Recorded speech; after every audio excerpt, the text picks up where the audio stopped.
So this is an account, and I'm chewing beeswax. This is an account of what we did in our fasting. Because we had to travel long distances on foot, and we still kind of do sometimes, we would have to eat. We don't have a place. So we have to eat sometimes. Because during your detoxification process, once you reach the point where you're liquid fasting and you're draining toxins out of your brain, you will get dizzy and you will be very, very tired sometimes. So you might have to eat if you got to stay on the move. But we was only eating greens. See you in a bit. See you later. We were only eating the greens. Okay. Like I got my Ormus right now.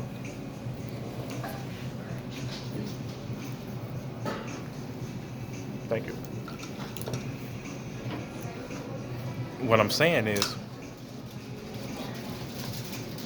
this is very important because a lot of people think that what fasting means is you can't eat. What fasting is actually storing up spiritual energy and speeding up and heightening and raising your vibration. It doesn't necessarily really have anything to do with not eating. So, this means that you could fast, you could be fasting far better on a one meal a day with some beans, some rice, and things like that if you know how to calibrate it right. I used to do it. I made plenty of spiritual progress. I would punch and kick those beans and rice in, do push-ups, sit-up squats. I would assimilate my food every time. And I still do. What happens is, and there are many forms of assimilation, don't trust me. So don't think you stuck to one. Don't think you have to physically exhaust yourself to assimilate your food. However, physiological systems work better at assimilating physical food. That's true. They're more conducive to that experience. So it'd be easier. However, that's beside the point. I kind of got a little off track. We were eating greens only. Well, at first berries and greens, and then only greens, because we wanted to start no sugar fasting. So after about the 5th or 6th day of tea fasting, I would say the 5th or 6th, I might be a little off there because I didn't actually note it down. We experienced a serious desire to eliminate sugar for a while. Because I personally, every time I would go for sugar, my body would say, why? It's doing the opposite of what we're trying to do, what we're doing. Why? So I'm like, I wonder why. And then I found out after I looked it up, bacteria in your body that is parasitic can only draw energy from sugar. But here's the kicker. They cannot eat organic honey. If you have organic honey, we've been tea fasting with organic honey. Honey has a lot of sugar, but it does not feed parasites. They die. They die. That's a beautiful thing to discover, right? You're like, can I at least put honey in my tea? Yeah, if it's organic.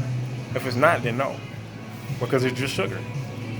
But if it has all of its antibacterial, antimicrobial, fungal, if it has its anti-inflammatory properties, then you can put that honey in your tea, because it's going to eat away at the bacteria. I'm talking about, especially you got asthma, bronchitis, and then manuka honey. Let me tell you, I took that, I was seeing stars. I wish I would have had this when I started tea fasting. Once we get more money, I'll deliver more information to y'all about that. But until then, I'm going to just continue delivering what I can, and I'm going to be more open with the information that comes to my mind.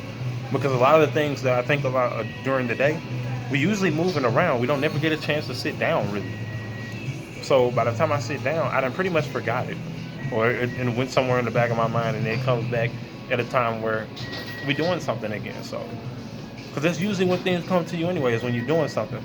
But I used to post a lot more, and a lot of people know that, when I was in a house.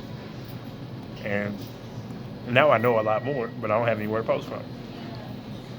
So, at the moment, I'm telling you about tea fasting. And this is very important when you cut out that sugar after about 6 or 7 days of tea fasting. And you cut out all foods that have sugar except for vegetables. See, here's the kicker. Foods that exclusively give you power from sugar. Foods that exclusively give you power from sugar, energy from sugar, are fruits and anything with grains and stuff like that. That includes beans. Anything with real like some you can see it, like bam, like can't miss like a bowl of beans. You can miss the smell of vegetables because they could be raw. You know what I'm saying? But most people eat beans, they'll be cooked or at least sprouted. Sprouted beans, you should start trying those too. On the tea fasting though. I'm going to keep going. The tea fasting. You cut out that sugar. And you eat only greens. Add you some cauliflower, celery, tomatoes, onion, especially garlic. We're making salads. I'll show you one of the kind of salads we make when I can. Once we get some money to make some more, which we will. I'm sure the cosmos will deliver for me. I have faith in it now. Like more faith than I ever had before. Because I seen the love that came for me for everything that I did. Which I'm also going to explain in another video. However, that's beside the point. When you cut out the sugar supply, there will be consequences. In other words, you will have emotional upsets. Those things are going to throw a rage fit in there. Like you're having a battle party, but you want to keep up your probiotics though. Honey has prebiotic bacteria. This is the kind of bacteria that, like I say, antimicrobial, antibacterial, antifungal. This is the type of stuff that goes in there. It's the bacteria that wars with other bacteria. Now we're talking about probiotic bacteria. The bacteria that combines and builds with the cellular structure to help strengthen the white blood cells, red blood cells. Everything in your body really needs that. It's the energy. A lot of it. They having a real party in my body right now. Okay? And that Ormus, that super greens, got that probiotic too.